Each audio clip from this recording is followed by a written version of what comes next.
Richement. Na jina la Bwana libarikiwe zaidi. Que Dieu bénisse chacun de nous à son nom. Na Mungu abariki kila mmoja wenyu kwa jina lake. Venons dans Esaïe. Tuingie ndani ya Isaya 55. Isaya 55. Esaïe 55. Isaya 55. Chapitre 6. Na ile mstari wake wa 6. Esaïe chapitre 55 verset 6. Isaya 55 mstari wake wa 6. Cherchez l'Éternel pendant qu'il se trouve. Umtafute Bwana wakati angali. Invoquez-le tandis qu'il est prêt. Umuite wakati yeye iko tayari. Prions le Seigneur. Tuombe Bwana. Seigneur Dieu Tout-Puissant, nous te disons merci pour ton amour, pour ta grâce. Nous te disons merci pour ces privilèges d'avoir permis que nous puissions être ici. Mets de moi de côté et laisse-moi, je sens une bénédiction pour ton peuple. Tout esprit qui n'est pas de toi, nous les chassons au nom du Seigneur Jésus-Christ. Ton prophète dit, chaque fois quand Dieu veut parler à un homme, il a toujours utilisé un homme faible comme est. C'est pourquoi mets de moi de côté, que je sois une bénédiction pour ton peuple. Sans toi, je ne pourrai pas y arriver, mais je me remets seulement entre tes saintes mains. Tout ce qui va se faire ici, que tu puisses encore prendre la prééminence et le contrôle. Nous croyons que tu le feras, Jésus-Christ, Père Tout-Puissant. Amen. Amen. On peut s'asseoir. Tunaweza. Amen. Qui me relève dans mes luttes. Nani ndio atanisimamisha ndani ya mapambano yangu? Qui me relève dans mes chutes. Yule ambaye ananisimamisha ndani ya kuanguka kwangu. Qui c'est Jésus-Christ? Ni Yesu Kristo.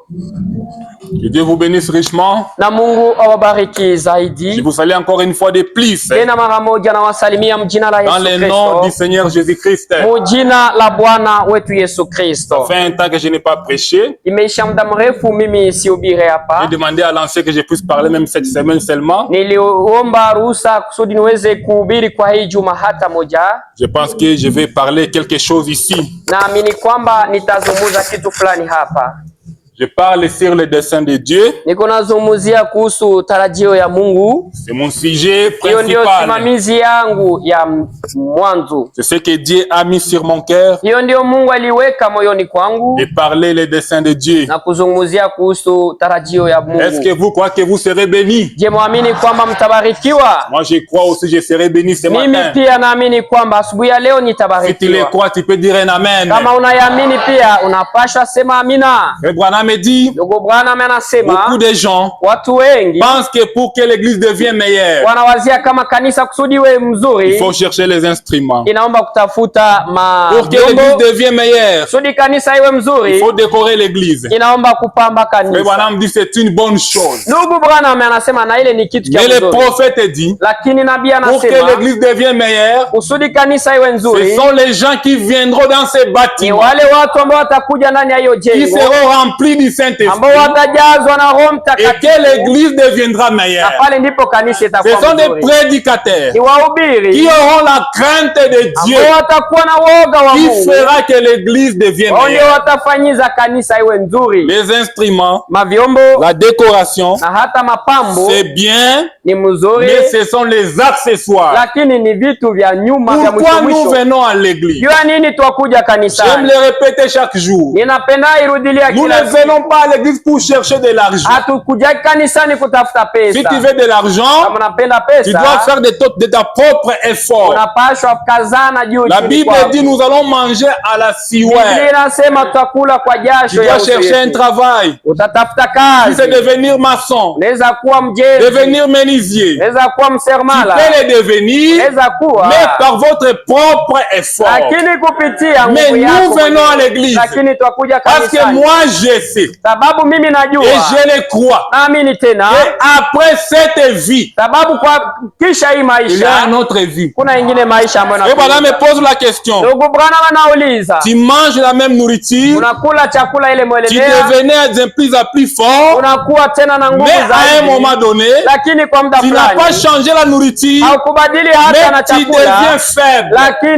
C'est parce que tu sais qu'après cette vie, il y a une autre vie vie qui t'attend. Kuna ingine maisha ambayo inakungoja. Et c'est pourquoi à cette heure, moi je suis ici. Ndio maana wakati niko hapa. Je suis en train de me préparer. Niko ninajitayarisha. Vous savez la vie d'un homme, hein? Ile ndio maisha ya mwanadamu. Tu dois savoir que tu as un délai que Dieu t'a donné. Unapaswa jua ndani ya maisha ambayo Mungu alikupa kuna siku ambayo itaishaka. Peut-être j'aimerais vous dire. Samoa nitawaambia. Dans 50 ans. Ndani ya miaka 50. C'est trop dans 50 ans. Japokuwa ile miaka 50 peut-être nous ne serons pas en vie. Sama tutakuwa hatuishi tena. Avec la nourriture que nous mangeons. Pamoja na chakula ambao tunakula. Nous mangeons les Thomson. Tunakula ile ma Thomson. Nous buvons les 8 chupa. Tunakunywa ile 8 chupa. Tu penses que dans 50 ans tu seras en vie? Unawazia mu miaka 50 utakuwa ungali naishi? Les blancs c'est possible, hein? Wazungu inawezekana. Mais nous ce que nous mangeons c'est lakini sisi ce n'est pas la nourriture. Ile tunakulaka haiko. Toi tu bois les 8 chupa tu seras en vie dans 50 ans. Wewe ambona kunywaka vile 8 chupa vile. Tu dois savoir comment compter ta vie. Unapaswa jua namna gani kuhesabia maisha yako. Tu dois savoir peut-être dans 40 ans. Unapaswa jua kusema kama miaka 40 sama nitakuwa sisi. Maintenant je viens à l'église. Sasa nakuja kanisani. C'est pour préparer mon âme. Ni kwa ajili ya kutayarisha nafsi yangu. Que Dieu nous aide. Mungu atusaidie. C'est pourquoi un compositeur avait chanté. Ndio maana mtunzi aliimba. Apprends-moi à compter mes jours. Nifundishe kuhesabia siku zangu.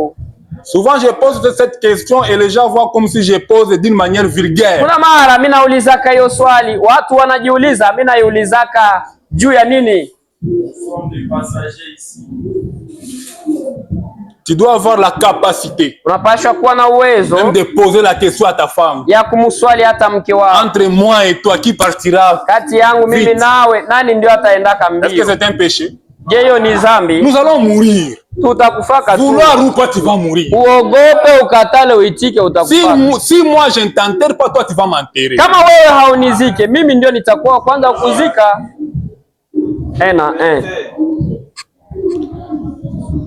Je me suis arrêté le vendredi. Niliachiaka ile siku ya Ijumaa. Bon. Je me suis arrêté le vendredi. Ile siku ya Ijumaa niliachiaka fasi ambako où je disais si vous ne pouvez, j'ai lu quelque part. Nilisoma mahali fulani. Où frère Branham dit. Ambao ndugu Branham anasema. Ne sautez pas plus haut que vous ne vivez pas. Usiruke zaidi kupita maisha ambayo unaishi. Les frères qui me filment, tu vas me pardonner. Moi je prêche d'une manière que je laisse le Saint-Esprit me conduire. Un prisonnier dans la prédication, un prisonnier ndani ya mahubiri mfungwa prêché en 63. Ilihubiriwa mwaka c'est là on s'est arrêté.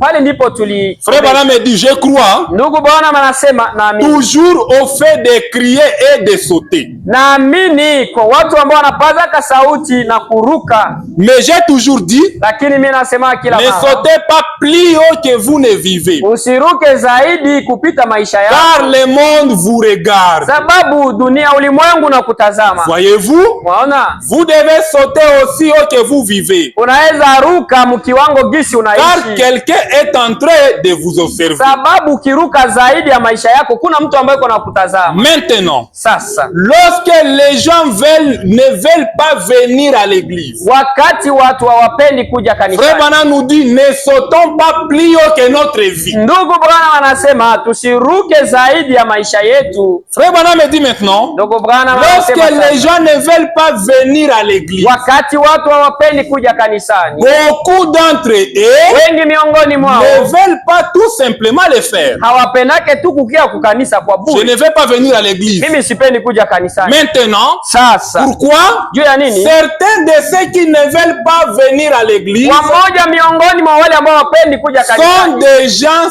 sincères. Ni watu ambao wiko na moyo mnyofu. Moi je ne vais plus aller dans vos églises. Mimi sipendi tena kwenda ndani ya kanisa. Dans vos tabernacles. Ndani ya jengo. Dans vos assemblées. Ndani ya makanisa. Il est sincère de ce qu'il dit. Yeye ni mnyofu kwa ile ambayo iko anasema. Pourquoi? Juu ya nini? Ils ont vu tellement de corruption. Wameona kule ile uharibifu dans l'église. Ndani ya kanisa. Moi être dans cette église. Mimi kukua mwile kanisa. Église des escrocs. Kanisa ya wakuu. Des aventuriers.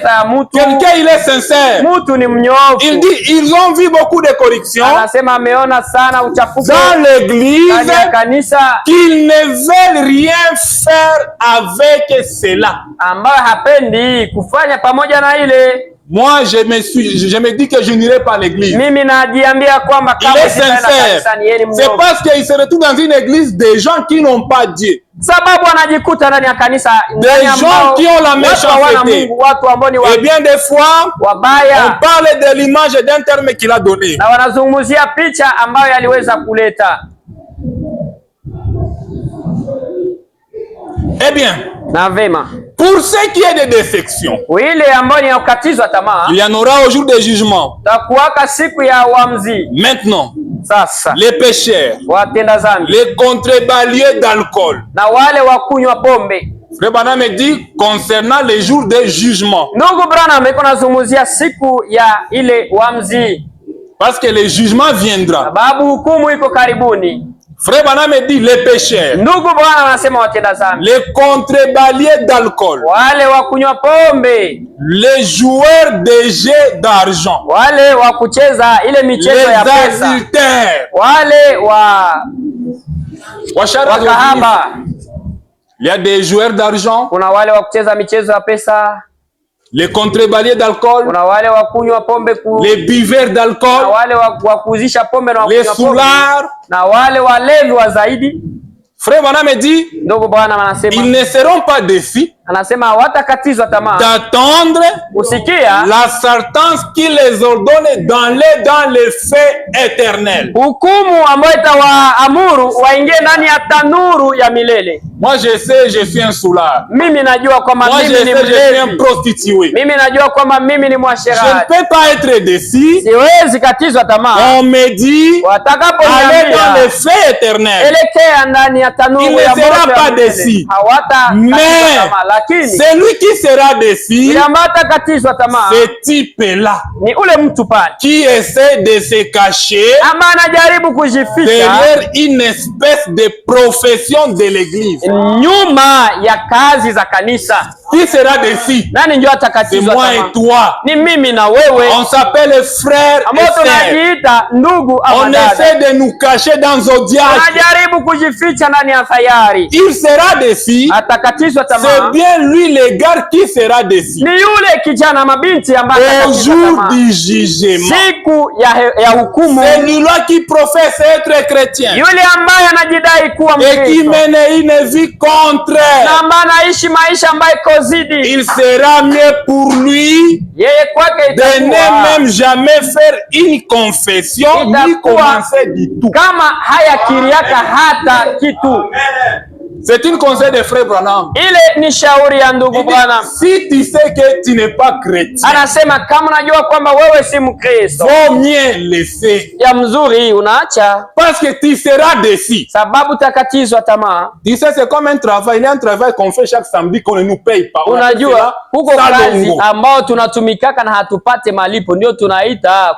Frère Branham me dit, si tu veux devenir chrétien, sois un chrétien. C'est tout. Si tu ne veux pas devenir chrétien, sois un vrai païen. Que les gens sachent que celui-ci c'est un vrai païen.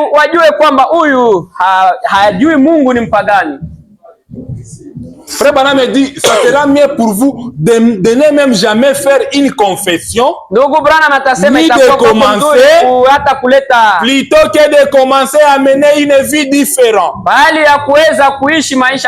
Parce que c'est celui-là la plus grande pierre d'achoppement qu'il y a.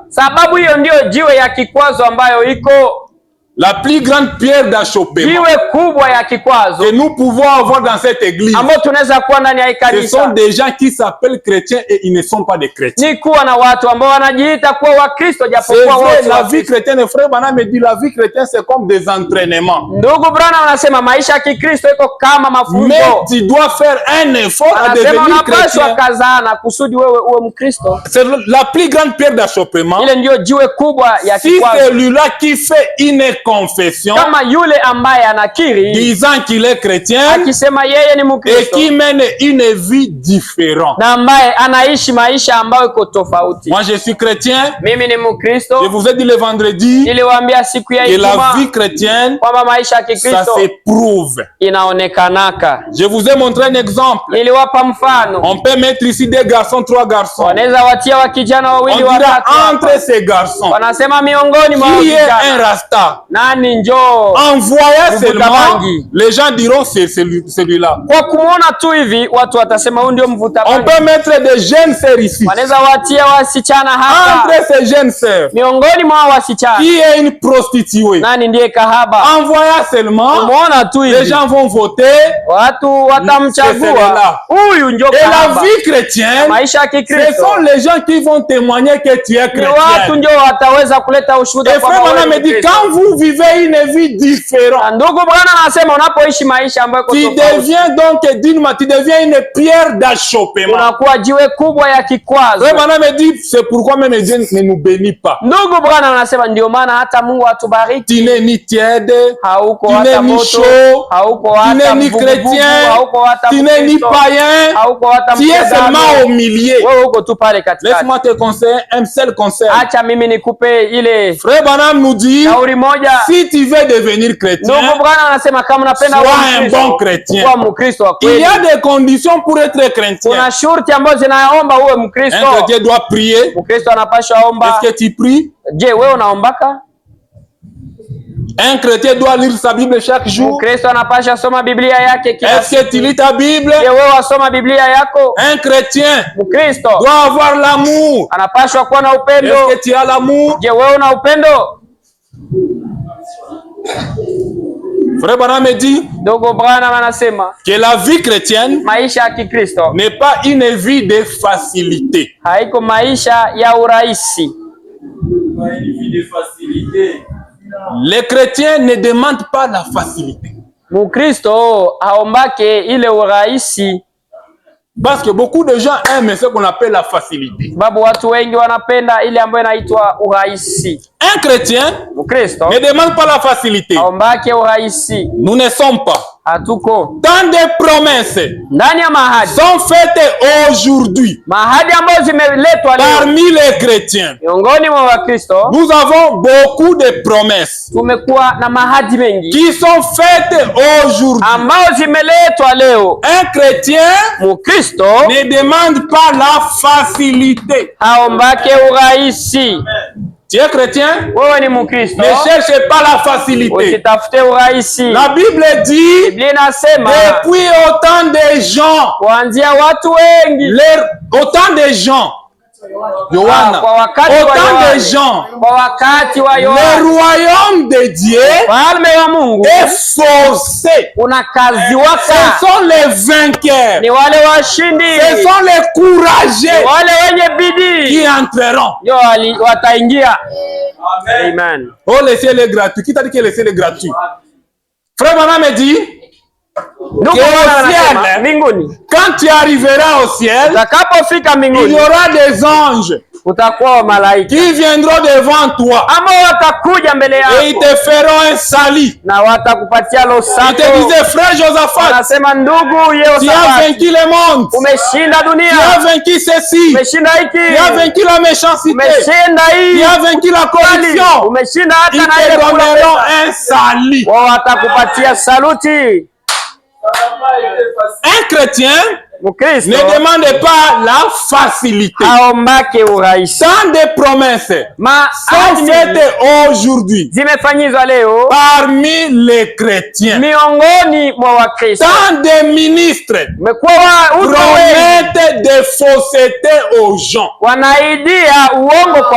Vous écoutez? Beaucoup de ministres promettent des faussetés aux gens.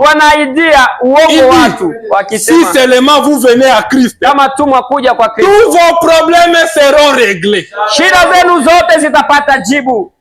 Ouvrez la radio. Écoutez les prédications. Venez à Christ. Tous les problèmes seront réglés. Et c'est ce que nous avons les problèmes dans nos mariages aujourd'hui. Dans les églises, on nous montre. Dès que vous devenez marié, tu auras une belle vie. Tu auras une bonne vie. Les mariés sont ici, c'est ça? Parce que tant de promesses. Si tu veux que cette église puisse se remplir, laisse-moi seulement dire aux frères de me faire un affiche. Thème. Je vais mettre le thème technique pour avoir le mariage. L'église sera remplie. Tant de ministres promettent des faussetés aux gens. Il dit, si vous venez à Christ, tous vos problèmes seront réglés. Frère Branham me dit, c'est à moi de vous le dire. Les prophètes veulent nous dire maintenant la vérité. C'est à moi de vous le dire. Est-ce que vous croyez Branham? C'est à moi de vous le dire. Quand vous venez à Christ, c'est alors qu'il commence. J'aimerais attendre un amen. Et donc quand je reçois Christ, c'est maintenant que le problème commence. Et frère Branham me dit c'est une bataille constante. Aujourd'hui tu as un tel problème. Oh, que Dieu soit béni richement. Dieu m'a fait ceci. Merci. Encore demain. Un autre problème. Oh, Dieu m'a fait ceci. Merci. Frère Branham me dit c'est une bataille constante. Et ton problème prendra fin. Le jour où on va écrire repose en paix.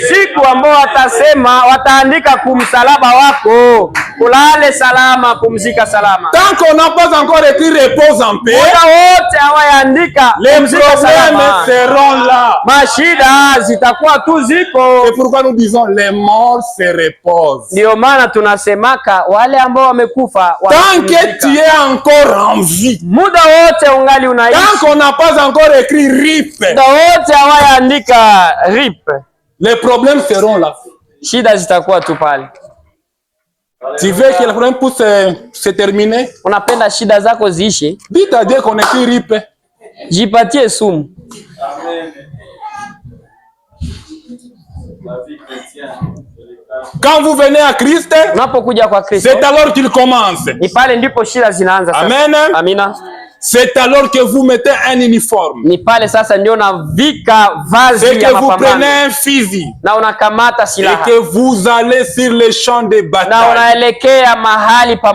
Ce chemin chrétien que tu as choisi n'est pas un lit fleuri.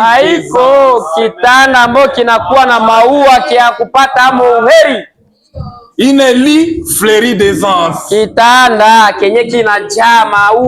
a une lit tombée là-bas, il y a des anses et tu dors. Ce n'est pas ça le chemin chrétien. Ce n'est pas un lit fleuri d'aisance. C'est une bataille qui commence dès l'instant où vous vous engagez. Frère Branham dit, c'est ça. Et que s'achèvera quel jour quand votre esprit sera libéré de la mort. Est-ce que vous croyez Branham? Si kugani shida zitaisha, quel jour mes problèmes prendront fin lorsque nous allons t'enterrer. Amen. Il y a d'autres. Quand il veut partir, il commence à rigoler. Parce qu'il se voit que donc le problème part. Il y a un temps où tu peux avoir des problèmes. Tu commences à dire que je puisse même partir. Frère Branham dit, ndugu Branham anasema, nos problèmes shida zetu cesseront zitaishaka jusqu'au jour où nous serons libérés de la mort. Siku ambayo roho zetu zitakombolewa na mauti. De telles prédications d'autres endroits tu n'attendras pas. Mahubiri kama na hii mahali pengine hautaisikiaka. Tu peux recevoir un véhicule. Unaweza pokea gari. Et si ce véhicule tue quelqu'un? Na kama ile gari naua mtu, na Mungu akwe garagiste. Je connais des gens na wajua watu qui ont refusé d'avoir des véhicules dans leur parcelle. Ambao walikatalaka kupokea magari ndani ya viwanja vyao.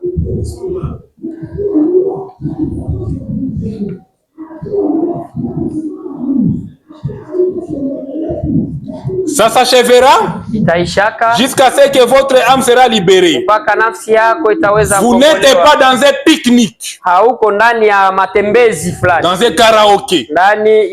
Vous êtes sur un champ de bataille. C'est ainsi qu'il nous est promis toutes ces choses. Frère Branham dit, nous ne sommes pas dans un pique-nique. Nous sommes dans un champ de bataille. Je suis chrétien. C'est pour combattre. Toi, tu sais, Frère Branham avait beaucoup de problèmes jusqu'au moment où il a voulu même se suicider. Et c'était le prophète de l'âge. Je vais être comme Branham. Toi, tu vas endurer les problèmes que Branham a. Il a perdu ses enfants. Il arrive à un moment donné, il prend un revolver, il veut se tuer.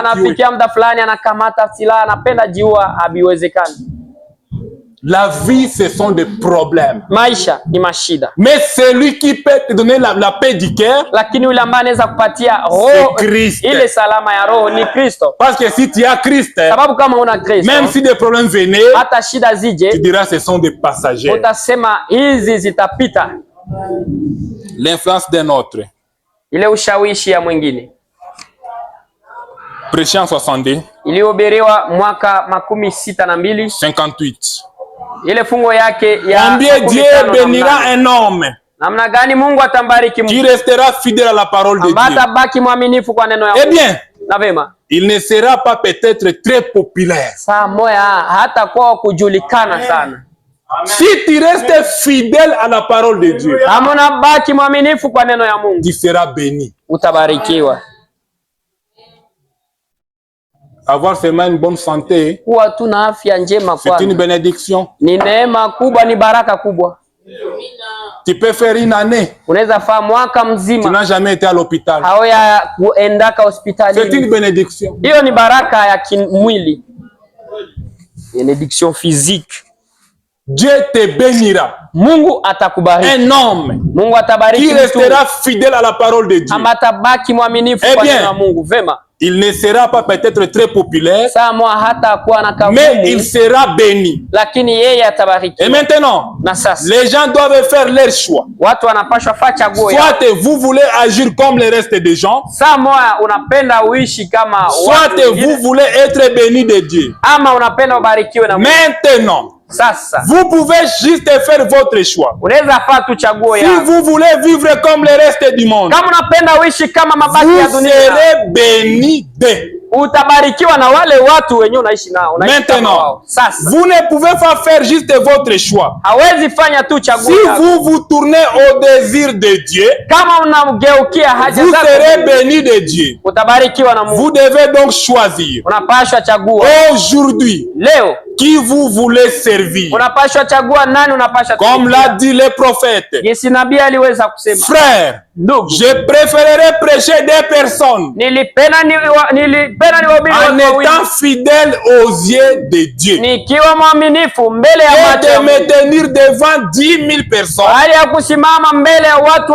et devoir faire des compromis ou faire quelque chose de contraire qui blessera mon Seigneur en faisant quelque chose contraire à ce royaume. Je préférerais me tenir là nilipenda nisimame pale. Et prêcher la véritable parole. Na kuhubiri injili ya kweli. Et d'avoir mon propre organisation. Bali ya kukuwa na muundo wangu mimi mwenyewe. C'est ce que j'ai fait effectivement. Ile ndio nilifanya par la grâce de Dieu. Kupitia neema ya Mungu. Car tout au début. Sababu hapo mwanzoni toute l'attention se portait sur les réunions. Wakati ile makini ilikuwa quand j'étais ici à Fournice. Wakati nilikuwa huko. Mais quand vous croyez que vous l'avez, kwamba umeipokea, vous dites, unasema si je le suis, kama niko hivi. Alors, vous croyez que vous êtes un chrétien. Unaamini kwamba wewe ni Mkristo. Frère Branham dit, vous croyez que vous êtes un chrétien. Unaamini kwamba wewe ni Mkristo. Vous ne pouvez rien montrer pour dire que vous l'êtes. Vous-même, vous croyez que vous l'êtes. Vous croyez que vous l'êtes. Et puis, quand vous confessez que vous l'êtes, et que vous les confessez, Frère Branham dit, moi je confesse que je suis un chrétien. Je dois d'abord croire que je suis un chrétien. Parce que Frère Branham dit, l'homme devient ce qu'il croit. Si je suis un chrétien, je dois d'abord croire que je suis un chrétien. Et je dois les confesser que je les suis. Frère Branham dit, quand vous les avez déjà confessé que vous êtes chrétien, lui, il est le souverain sacrificateur. De quoi? Non pas de vos cris, non pas de vos repentances, non pas de votre foi, mais de votre confession.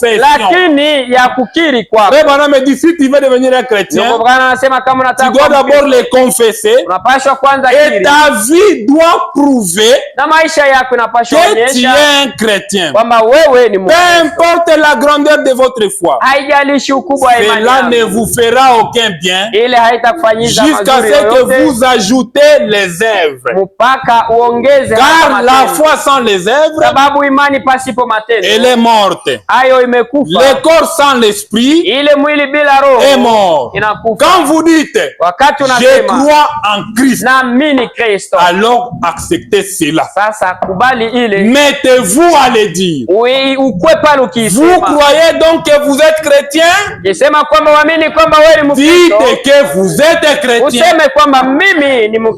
es chrétien? Tu commences à raisonner. Non! Tu es chrétien?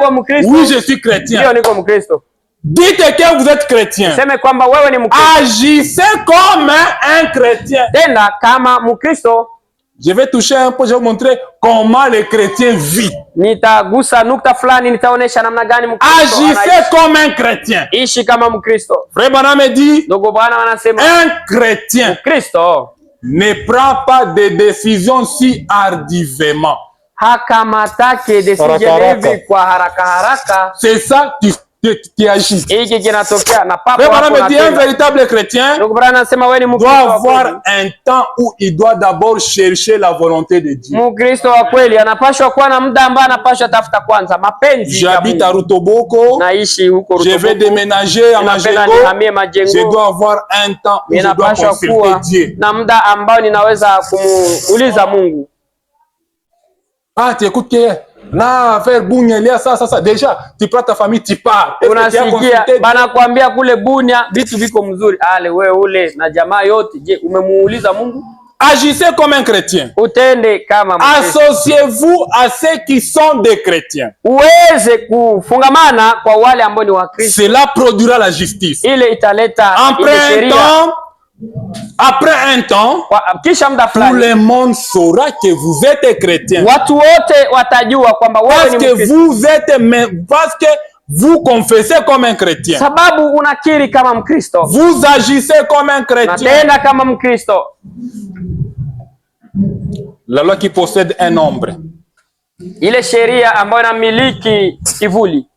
Prêché en 54. Ilihubiriwa kwa mwaka 54.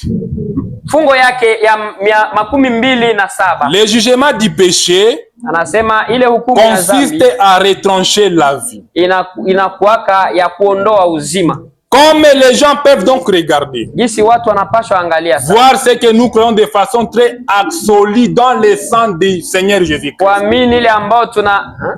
Voir ce que nous croyons très absolu dans le sang de Jésus-Christ. Frère Branham me dit, je pense que Jésus était un juif et il avait un sang juif. Il était né d'une mère juive, mais il n'avait pas le sang des juifs. Il n'avait pas non plus le sang des gentils. Il avait le sang de Dieu.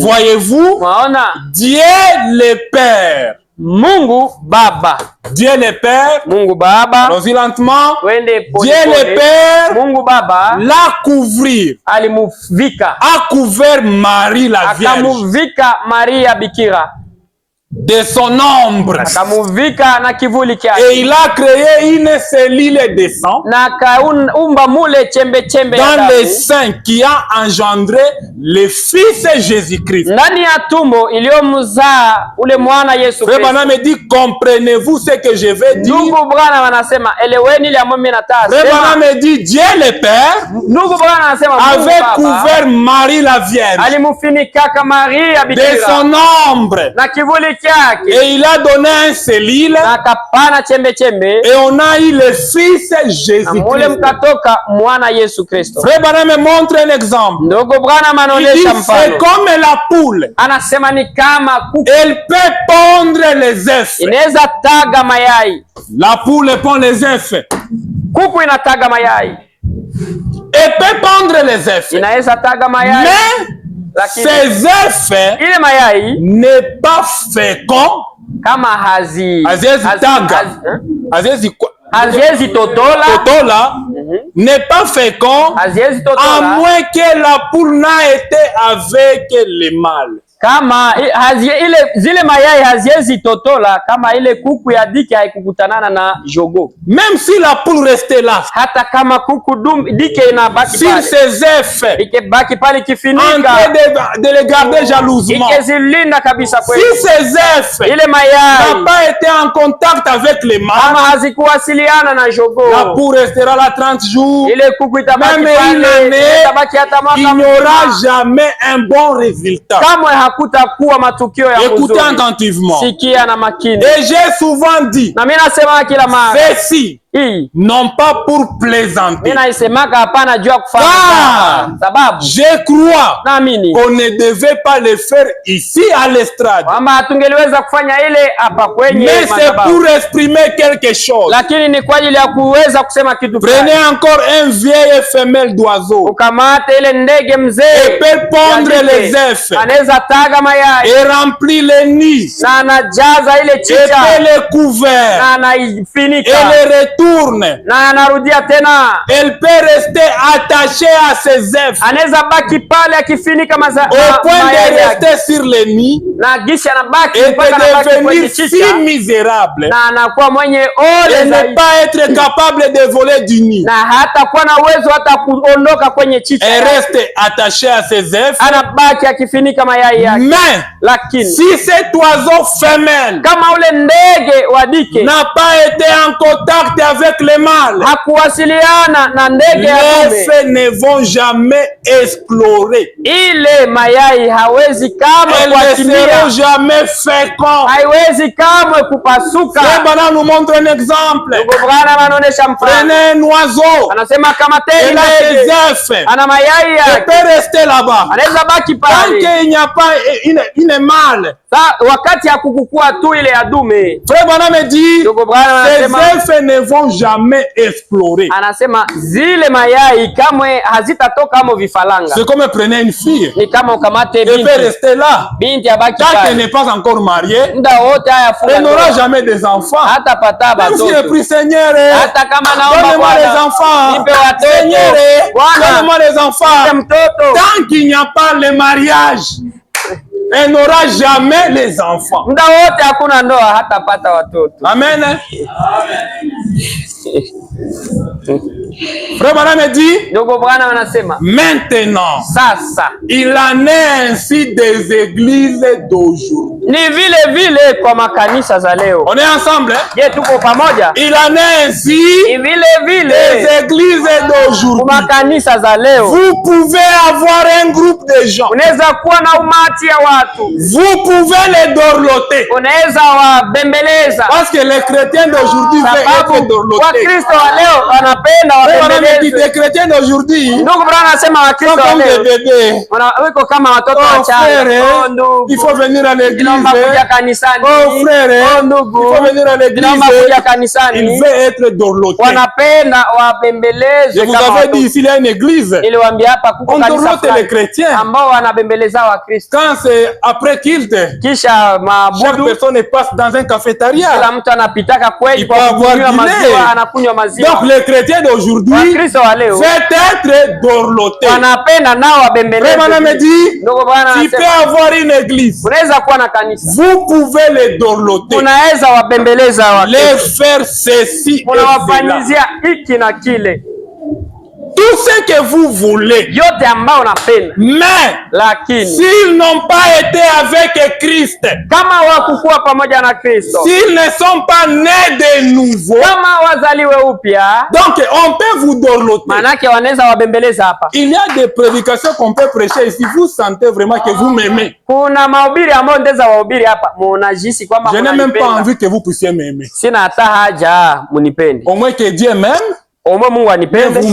Lakini nyinyi munichukie.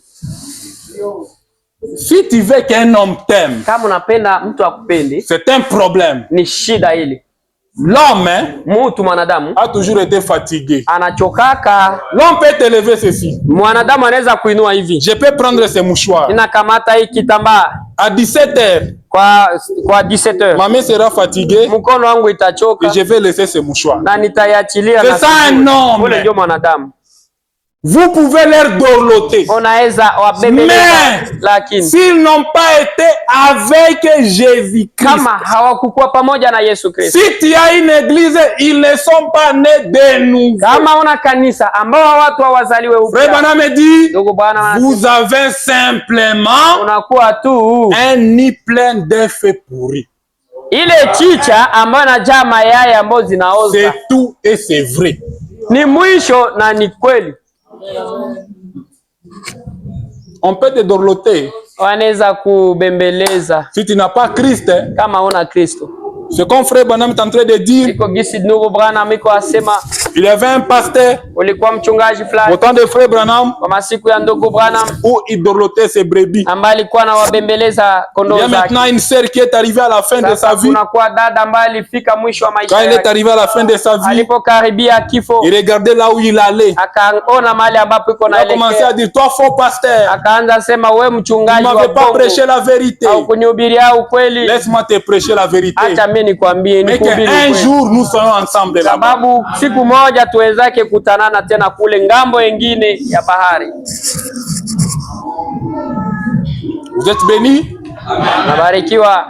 Je pense que ça entre bien. Nawaza kwamba mnashika vizuri.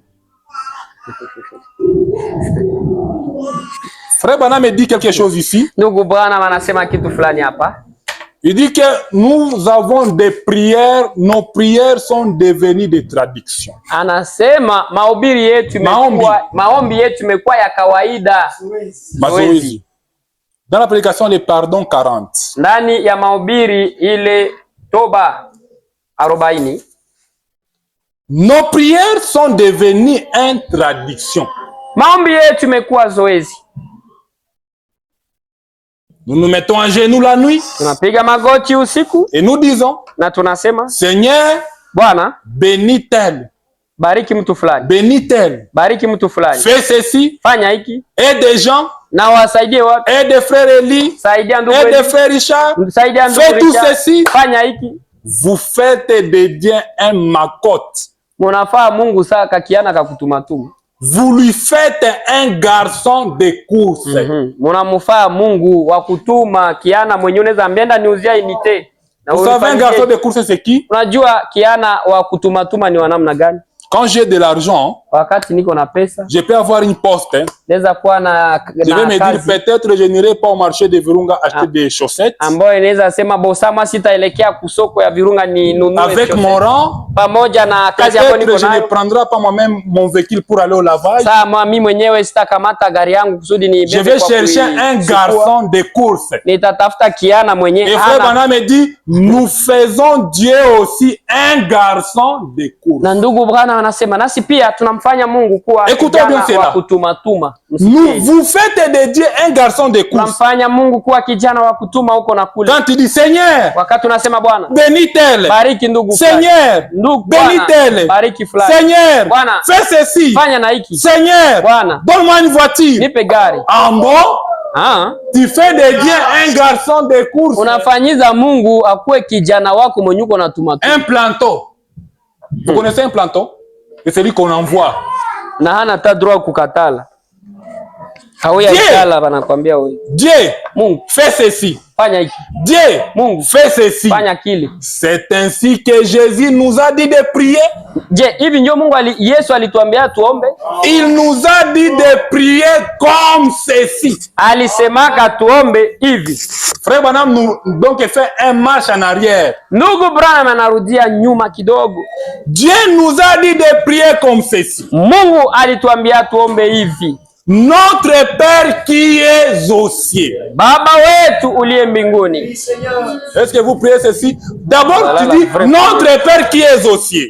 Mbele unasema kwanza Baba wetu uliye mbinguni. Que ton nom soit sanctifié. Jina lako litukuzwe. Laisse-moi vous dire un secret. Acha niwaambie. Quand vous priez Dieu, wakati unaomba Mungu, Dieu c'est quelqu'un qu'on appelle, il aime la gloire. Mungu ni masifa.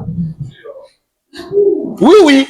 Ndio. Dieu est content quand il est griffe aussi. Wakati unamuinua. Que ton nom soit sanctifié. Jina lako lipewe. Que ton règne vienne. Na ufalme wako uje. Pas que mon règne vienne. Hapana ufalme wangu mimi. Que ta volonté. Mapenzi yako soit faite sur la terre duniani comme au ciel. Inaweza fanyika mbinguni.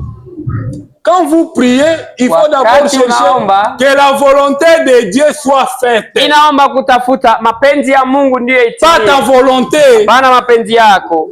Mais nous essayons d'ordonner à Dieu. Tunajaribu kumsurutisha Mungu. À dire Dieu ce qu'il doit faire pour nous. Kuambia Mungu ile ambayo anapaswa tufanyizie. Est-ce que vous écoutez? Je mnasikia? Dieu, donne-moi une maison. Mungu nipe nyumba. Dieu, donne-moi ceci. Mungu nipe hiki. En bon, tu ordonnes à Dieu de dire ce qu'il doit te faire. Akufanyizie kenye wewe unapenda. Frère Branham me dit que Dieu nous aime. Ndugu Branham anasema Mungu anatupenda. Ce qu'il fait pour nous, ile ambayo anatufanyizia, c'est parfait pour lui. Ni kikamilifu kwake. Ce que Dieu fait dans ta vie, ile ambayo Mungu anafanya, que ce soit les hauts et les bas, iwe ni kupanda ama kushuka. Branham me dit c'est Dieu qui permet que ça arrive. Ndugu Branham anasema ni Mungu ndiye anaruhusu. Et tu n'as pas le droit de commencer maintenant à ordonner à Dieu. Na una sheria ya kuweza kumwamuru Mungu kumsurutisha nifanyizie. Dieu fait ceci. Mungu nifanyizie. Dieu fait ceci. Mungu Dieu fait ceci. Mungu nifanyizie hiki.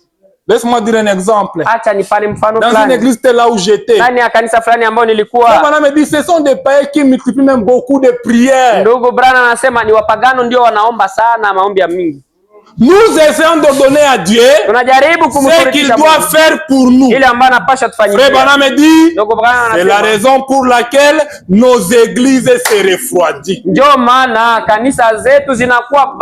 Quand tu ordonnes à Dieu, donne-moi une maison. Mungu nipe nyumba. Tu n'as rien. Hauna kitu. Tu deviens faible. Unakuwa quand on fait chanter un cantique, wakati wanaimbisha même le courage de chanter, hata bidii ya kuimba, tu n'en auras pas. Hautakuwa nayo. Tu te refroidis. Wewe mwenyewe unajifaa. Tu essaies d'ordonner à Dieu. Unajifaa baridi sababu unajituma ku. Frère Branham me dit un chrétien Ndugu Branham anasema Mkristo doit laisser la volonté de Dieu dans sa vie. Anapaswa acha mapenzi ya Mungu itimie ndani ya maisha yake. Dit quelqu'un qui t'appelle chrétien et que tu ne laisses pas que la volonté dans ta vie. Tu es un enfant bâtard.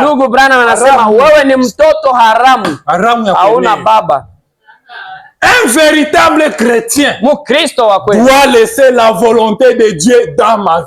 Anapashwa acha mapenzi ya Mungu. Si la volonté de Dieu aujourd'hui, kama mapenzi ya Mungu leo, il veut que je marche en babouche, anapenda nitembee je na marcherai en babouche et j'aurai toujours la joie du salut. Na nitakuwa na furaha. Si la volonté de Dieu aujourd'hui, il veut me faire une belle maison, anapenda nipe je serai toujours dans cette condition nitakuwa tu ndani ya ile et je serai toujours un chrétien. Na nitakuwa tu Mkristo. Amen.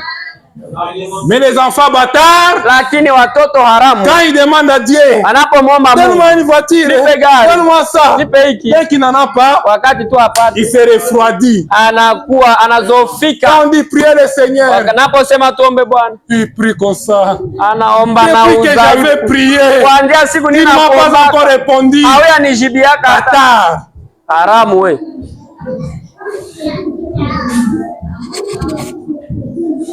Et c'est pourquoi l'église s'est refroidie. C'est la raison pour laquelle le grand réveil vient de frapper les nations et a fait entrer des millions dans l'église. Les gens sont arrivés, utiliser des anciennes expériences. Frère Branham dit, c'est comme une tradition. Frère Branham dit, l'église se refroidit. Ndugu Branham anasema kanisa inakuwa baridi. Frère Branham dit, ndugu Branham anasema l'église se refroidit. Kanisa inazofika. Et vous vous rendrez compte na unatambua que l'église se refroidit. Kanisa lorsque vous priez, baridi wakati unaomba. Frère Branham dit, prenons Matthieu 6:5. Ndugu Branham anasema tukamate Mathayo 6:5. Comment on doit prier? Namna gani unapaswa omba Baba wetu? Un exemple. Mfano. Prier c'est demander, non? Kuomba ni kusali ni kuomba. C'est demander. Kusali ni kuomba. Maintenant toi tu viens me demander. Sasa ona kia niomba avec force. Na nguvu. Donne-moi $100. Nipatie $100. Tu n'auras pas. Hautapata kitu. C'est ce que Dieu aussi fait. Nous voulons obliger Dieu de nous donner. Tunapenda tusurutishe Mungu atupatie. Frère Branham me dit même, ne multipliez pas de vaines paroles. Usizidishe maneno yenye haina maana. Donnez-moi. Dans une église là où j'étais auparavant. Ndani ya kanisa ambao nilikuwaka huko mwanzoni. On va faire 3 jours de prière. Tutafaa siku 3 ya maombi. On prie. Tunaomba. Quand on prie, on exige à Dieu. Tumeomba tunamsurutisha Mungu. Après un mois, kisha mwezi mmoja, on chasse les pasteurs de la maison. Wanafukuza mchungaji munyumba. On exige, on prie. Tunaomba. Oh Seigneur, tu nous as promis, tu combattras pour moi. Tu as déjà promis, pourquoi lui rappeler encore? Mungu ashaidia. Jua nini tena nenda mkumbusha. Prier c'est demander. Kusali ni kuomba. Et si tu veux recevoir, kama unapenda upokee, tu dois avoir un tactique de demander. Unapaswa jua namna gani kuomba, kudondoza. Même dans la maison. Hata ndani ya nyumba. Si ta femme veut te demander, il te demande avec force. Siwezi mupa kitu. Tu ne peux pas donner. Tu ne peux pas donner. Niwezi kupatia kitu. Mais quand il commence à t'appeler chérie, pale na wewe ni marteau. Toi tu dis, tu veux me demander. Mpenzi pale anataka kuomba. C'est comme je dis chez moi, ma femme ne m'appelle jamais chérie. Mais quand il m'appelle, je dis bibi yangu anitake mpenzi sana, nzaa niita vile mimi naanza sema hapa kuna kwa. Il m'appelle frère. Ananitaka ndugu. Mais quand il m'appelle chérie, ça anaanza niita mpenzi sana, mimi nasema nataka. Pour demander aussi il est un tactique. Manake kwa ajili ya kuomba ya kuomba kuko pia namna. Donc pour demander il y a aussi un tactique. Na vile kwa kuomba Mungu kuko namna. Les charnels typifient les spirituels. Ya kimwili inamaanisha ile ya kiroho. Matthieu 6. Mathayo 6:5. Lorsque vous priez, wakati mnaomba, ne soyez pas comme des hypocrites. Musikue kama wanafiki. Qui aiment prier debout. Ambao wanapenda kuomba. Dans les synagogues. Wakishimama ndani ya sinagogi.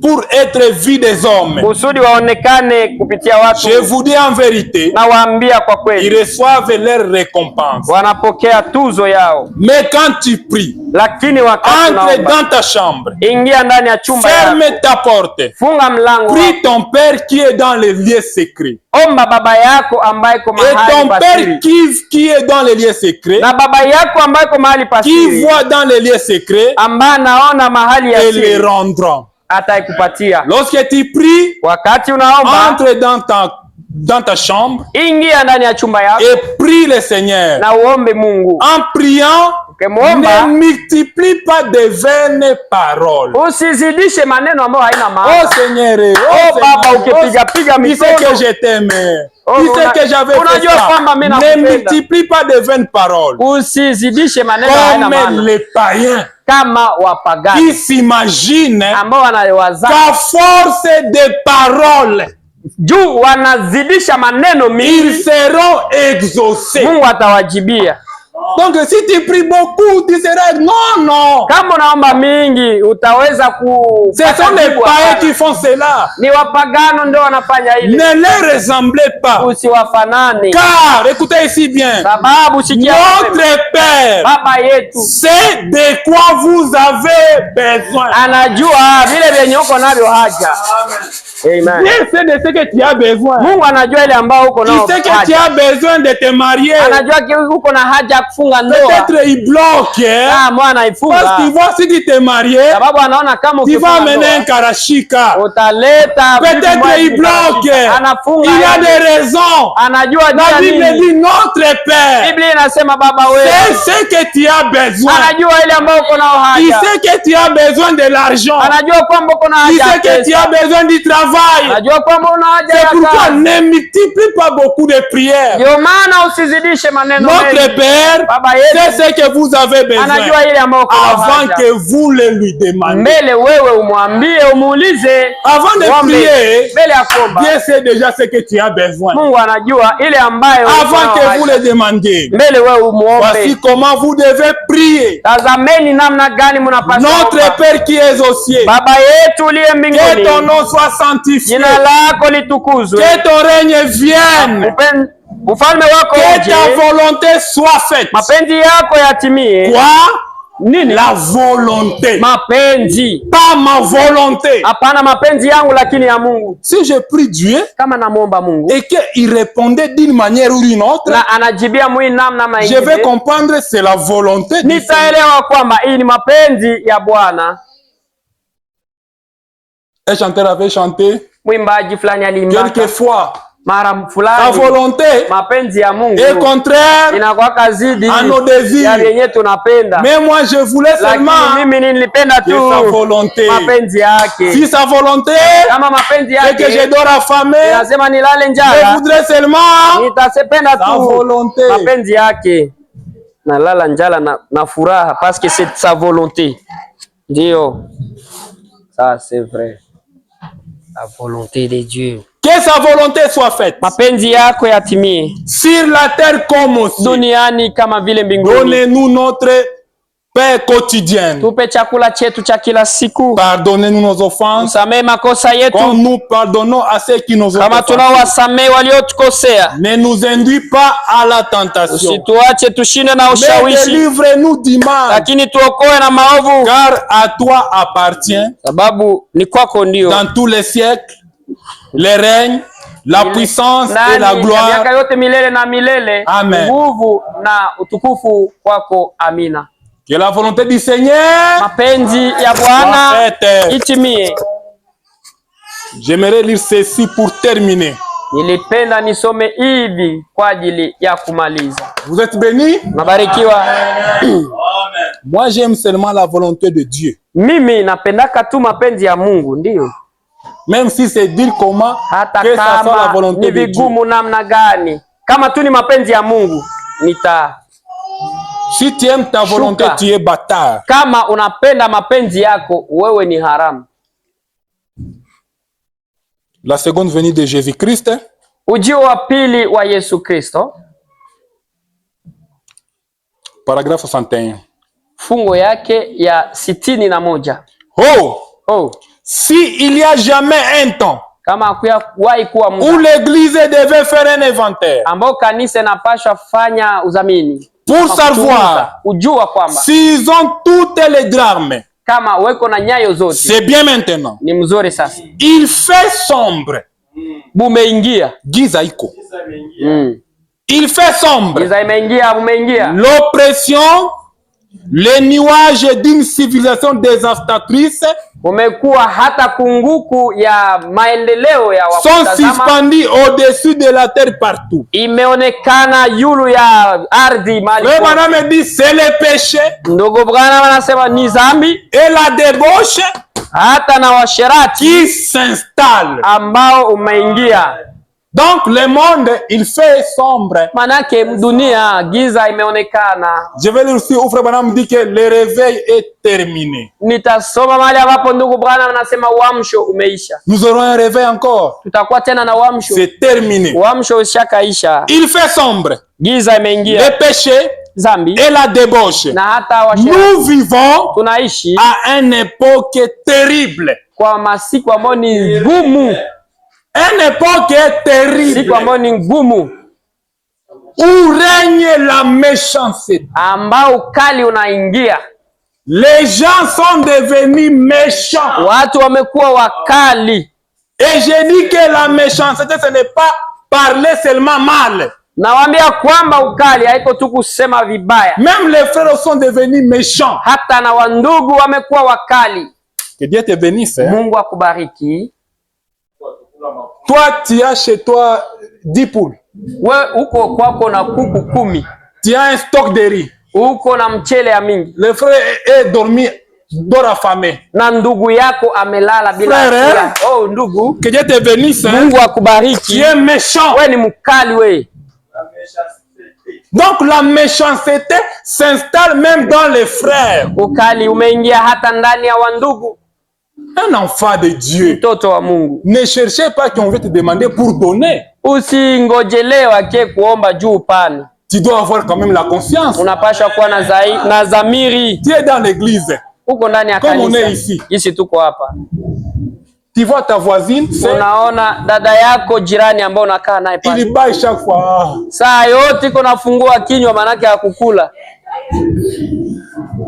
Tu dois avoir la capacité de dire peut-être il est dormi affamé. Si tu n'es pas méchant, tu vas dire sœur, viens à la maison. Il ne t'a pas demandé. Il arrive à la maison. Tu mets un petit homo, tu mets du riz, tu mets de l'huile. Mais avec la méchanceté d'aujourd'hui, c'est peut-être bon, mais si moi je faisais cela, peut-être ma femme va me condamner. Il y a des frères qui ont envie de donner, mais ils ont des femmes qui sont méchantes. Je risque de faire cela et puis quand tu vas partir, on va maintenant m'étrangler à la maison.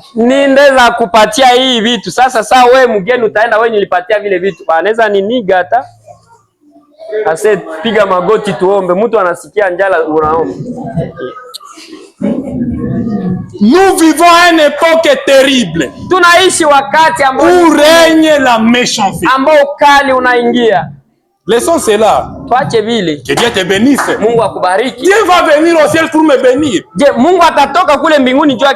C'est toi mon Dieu, non? Que Dieu te bénisse. Dans ta maison, tu as de l'huile et quoi? Moi, je dors affamé. Tu es bâtard. Ça, c'est la méchanceté. Les gens ne vont qu'à l'église pour la forme. Oh, moi aussi je suis chrétien. Dimanche, tu as filé, tu pars à l'église. Mais tu es méchant. Mais je me demande une chose. Un exemple. Richard, c'est mon ami. Richard ni rafiki yako. Je peux faire 2 ans. Naweza fanya miaka 2. J'arrive aujourd'hui chez Richard. Mimi nafika kwa Richard. 2 mois chez Richard. Mimi nafika kwa Une Richard. année. Mwaka mzima. Sans jamais même avoir un morceau de viande mettre dans ma bouche. Bila hata kupata kanyama kenye mimi nakula kule kwako ndugu. Chaque jour que j'arrive, kila siku mimi nafika. Il n'y a pas la nourriture. Huko ni Roma. Et si j'arrive, lakini ninafika. Citation, citation, citation. Oh, unukua. Je vous ai fait un exemple ici. Niliwapatia mfano hapa. Moi, j'aimais une jeune sœur. Mie nilikuwa napenda dada mmoja fulani. Je l'aimais beaucoup. Nilikuwa nampenda sana. Je suis parti chez elle. Nikaenda kwao. Quand j'étais chez elle, nilipofika kwao, on est en train de causer. Tuko naongea. Il me laisse au salon. Ananiacha il part manger dans la cuisine. Ananiacha msalon akaenda kulia mapi. Maintenant, moi, je devais aller à la toilette. Sasa mimi nilitaka kaenda kwa toilette. Quand je passe pour aller à la toilette, mimi naenda kwa toilette. Je le trouve en train de manger. Ninamkuta niko hakuna. Depuis ces jours-là, je l'ai haï. Nikamchukia.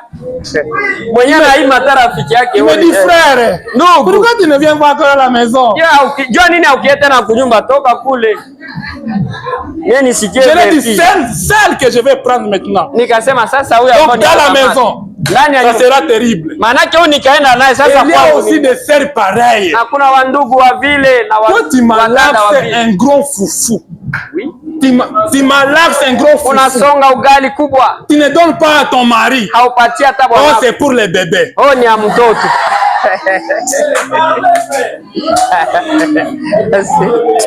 Le méchant. Asi alisongea mtoto tartile ine. Maintenant, posez la question. Sasa jiulize. Qui cherche pour les bébés? Na ndio mwenye anatafutiaka ule mtoto. Votre gros bébé c'est votre mari. Ule mtoto mchanga wako mkubwa ni ule bwanako. Quand le mari lui aussi va commencer à se débrouiller. Na wakati bwanako na ataanza dans des petits malheurs là au coin. Anaenda ingia muhimaleo kule pembeni. Oh mon mari, ne donne pas la nourriture. C'est toi qui as commencé. Wewe ndio uliacha. Elihu anakula tartine ini. La méchanceté règne dans les gens. Les gens ne vont qu'à l'église pour la forme. Les gens vont à l'église pour essayer de cacher leur bassesse. Les gens vont à l'église et professent être chrétiens, mais vivent comme le reste du monde.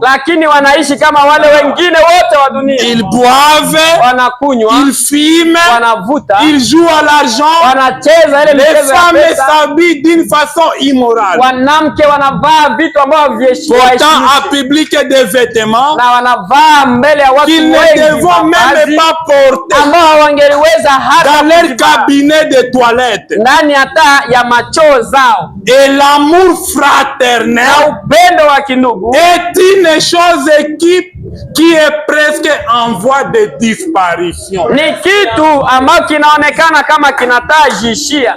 L'amour fraternel. Upendo wa kindugu. Je vous avais dit ici. Niliwaambiaka hapa. On est ici. Tuko hapa. Nous avons besoin que l'église Zodiac puisse grandir. Tuna haja kanisa sayari iweze kuwa kubwa. Maintenant comment ça va grandir? Sasa namna gani itaweza kuendelea? Je ne sais pas chez le frère Josaphat. Sijui kwa ndugu Yosafati. Je ne sais pas par ici par ça. Sijui kwa mtu fulani na kwa comment on va grandir? Sasa namna gani tulizani tutaendelea? Tuko wawili watatu. Mais nous n'avons pas entre nous l'amour. Hatuna katikati yetu hakuna upendo. Frère Branham me dit l'amour fraternel est en voie de disparition. Ndugu Branham anasema upendo wa kindugu uko naendea kuisha.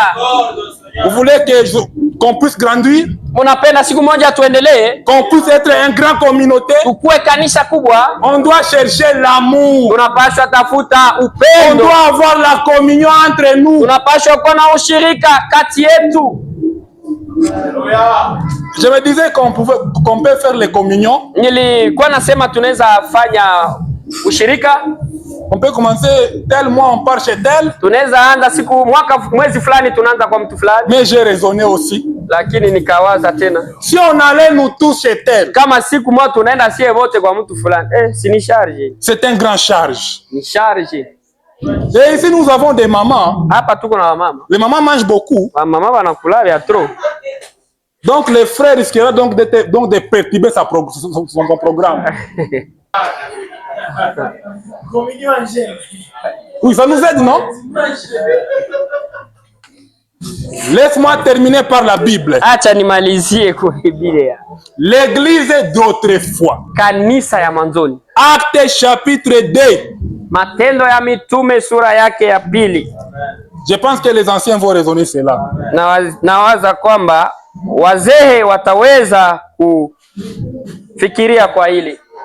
Comment on va organiser des communions ensemble? Namna gani tutaanza maushirika za pamoja? Ça sera une bonne chose. Itakuwa ni kitu kizuri. Ça sera une bonne chose. Itakuwa ni kitu kizuri. Nous avons besoin que l'église puisse grandir. Tuna haja kanisa iongezeke, komae. On va faire des communions. Tafanya maushirika. Laisse-moi vous donner un conseil. Acha niwape shauri. Quand vous allez chez d'autres, dans une autre maison, sa unaenda mnyumba benyewe, il faut savoir comment cacher votre comportement. Inaomba kujua namna gani kuficha tabia yako. Si chez toi tu manges 6 boules, pas chez Josaphat. Kama kwako unakulaka bule 6, lakini hapana kwa Yosafati. On va penser à ça. Tutawazia kwa ile jambo. Actes chapitre 2. Matendo ya Mitume sura yake ya 2. Après avoir entendu ces discours, baada ya kusikia ile, ils eurent les cœurs vivement touchés. Wakasikia mioyo zao zinaguswa. Il dit à Pierre, wakamwambia Petro, aux autres apôtres, na wengine oh mes frères, ndugu, que ferons-nous? Nini ndio tufanye? Pierre leur dit, Petro akawaambia, repentez-vous, tubuni, et que chacun de vous na kila mmoja wenu soit baptisé au nom de Jésus-Christ, abatizwe mjina la Yesu Kristo, pour le pardon de vos péchés, kwa ajili ya ondoleo ya dhambi yenu, et vous recevez les dons du Saint-Esprit. Mtapokea zawadi ya Roho Mtakatifu. Car sababu la promesse est pour vous, ahadi ni yenu, pour vos enfants, kwa ajili ya watoto pour wenu, tous ceux qui sont au loin, na kwa wale ambao wote wako en aussi mbali, grand nombre, na kwa umati wa watu, que le Seigneur appellera, ambao Bwana atawaita. Et par plusieurs autres paroles, na kupitia maneno mengi, il les conjuguèrent, na et akawaambia, les exhortèrent, na kuwapatia maono akisema, sauvez-vous mujiokoe de cette génération hiki kizazi kikali. C'est ça que j'ai fait ce matin. Je vous invite d'être sauvés de cette génération perverse. Ceux qui acceptèrent sa parole furent baptisés en ce jour-là. Le nombre de disciples augmentait environ 3000. Ikaongezeka ngambo ya nafsi 3000. 42. Il persévérait dans l'enseignement. La Bible dit enseignement.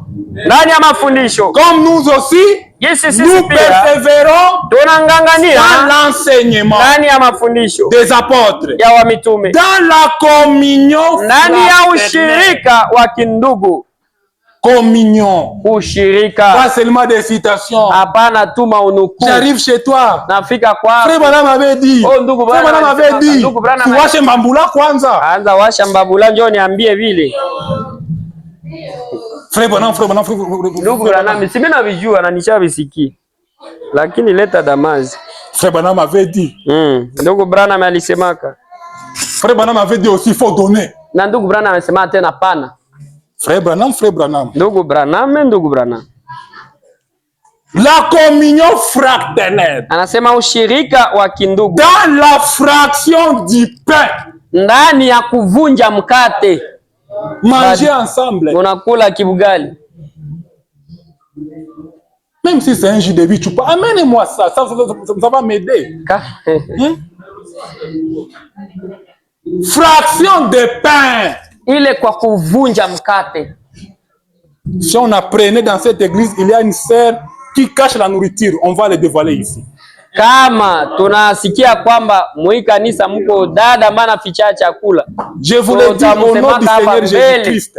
Na iwaambia mjina la Yesu. Ça c'est pour celui qui ne donne pas la nourriture, il est très donc je ne sais pas comment le qualifier. Yule mtu ambaye mwenye anajidai kuwa Mkristo ambaye angali naficha chakula iko chini sana. On arrive chez toi, tu veux malaxer encore, tu dis que les enfants vont dans la thermos. Tunafika kwako na huko nataka songa ugali. Muna shanje pale nani asiye tunatia imani ya. Et puis tu es chrétien. Huko frère Branham. Ndugu Branham. Les huissiers sont là, non? Si nous attrapons quelqu'un ici entre nous qui a fait ça, on va le dévoiler ici. Kama tunamshika mtu hapa katikati yetu gisi tuko hapa na tutamsema hapa. On va mettre sur YouTube. Tunaitia na ku YouTube. Vous voulez des maris mais vous ne donnez pas. Munapenda bwana lakini hamupana. Il y a des qualités qu'on cherche. Kuna matabia ambazo zinatafutiwa. Laisse-moi te dire, j'avais un ami, on allait, il fréquentait une sœur, on arrivait là, on mange. Nilikuwa na rafiki ambao tulikuwa kanaenda kwa rafiki yake dada, tunafika kwao tunakula. Et ça devient comme une dette morale. Na inakuwa tunajipatia sivyo penyewe. Quand il fait troubler là, j'ai dit à frère. Sasa nataka changanisha dada, mimi nasema dada, ndugu, si tunakulia kule wanatupokeaka. Il y a certaines tribus là, tu mets seulement la maison là-bas. De la manière dont on va te prendre, tu seras obligé donc de doter sans programme. Kuna ingine matribi wakati tu unaweka mgulu wako ndani ya ile nyumba, namna gisi wataukaribisha. Wewe mwenyewe unajiambia niende jikopesha hata makuta nikeo. Tu vas même demander l'argent dans la vec. Donnez-moi je. Wewe utaomba hata pesa ndani ya vec, inakuwa kabisa deni ambao wewe bana kupatia. Et ton ami vient à la maison. Rafiki yako anafika kwenu. Même lui laver la main avec l'eau froide. Unamunawisha mikono na mai ya baridi. Ah, je suis pas marié. Oh, si il est venu, il est parti, mtu fulani alikuja akaenda. C'est ton problème. Ni shida yako. Dans la fraction des pains. Ndani ya kuvunja mkate. Et dans les prières. Na pia ndani ya maombi. La Bible dit comment? La Bible commence par la fraction des pains. Biblia inaanzia mkuvunja mkate kwanza. J'arrive chez toi, mangeons d'abord, prions après. Nafika kwako tukule kwanza kisha tutaomba nyuma. Et la crainte s'emparait de chacun. Na woga ukaingia ndani ya kila mmoja. Et il faisait beaucoup de prodiges. Na wakafanya miujiza mengi. Et des miracles par les apôtres. Wakafanya maishara mengi na miujiza kupitia wa mitume. Tous ceux qui croyaient wote ambao walikuwa naamini dans les mêmes lieux. Walikuwa mahali pale. Ils avaient tout un commun encore. Walikuwa wote pamoja. Ils vendaient leurs propriétés. Walikuwa nauzisha mambo yao. Ils partageaient les produits entre tous. Walikuwa na gabula vyote ambao walikuwa nao selon les besoins de chacun. Kulingana na ombi ya kila mtu. Et ils étaient chaque jour na walikuwa kila siku tous ensemble au temple. Wote pamoja kanisani. La Bible dit encore. Biblia inasema tena. Ils rompaient les pains dans les maisons. Walikuwa na uvunja mkate ndani ya manyumba. Ils mangeaient ensemble dans les maisons. Walikuwa na kula pamoja ndani ya manyumba. Ils rompaient les pains dans les maisons. Walikuwa na vunja mkate et prenaient leur nourriture. Na walikuwa na kamata chakula yao avec joie. Na walikuwa na kula chakula pamoja na furaha. Tu me donnes la nourriture, donnez-moi cela avec joie. Unanipatia chakula, usikwe soko na binitupia, nipe pamoja na furaha. Son frère anafuta sana. Atwale basi. Je connais quelqu'un. Huyu ndugu anafuta. Je connais quelqu'un. Namjua mtu. On arrive chez lui. Il a son ami. Iko na rafiki. Il arrive à la maison. Unafika nyumbani kwake. On met un plat de riz. Wanatia pale sahani ya wali. Lui, il amène pour lui une cuillère. Yeye anajiletea yeye kijiko. Au visiteur, mugeni, il amène un fourchette. Anamletea kanya juu. Que Dieu vous bénisse, je m'arrête par là. Mungu awabariki. Naachia pale. Le frère Eli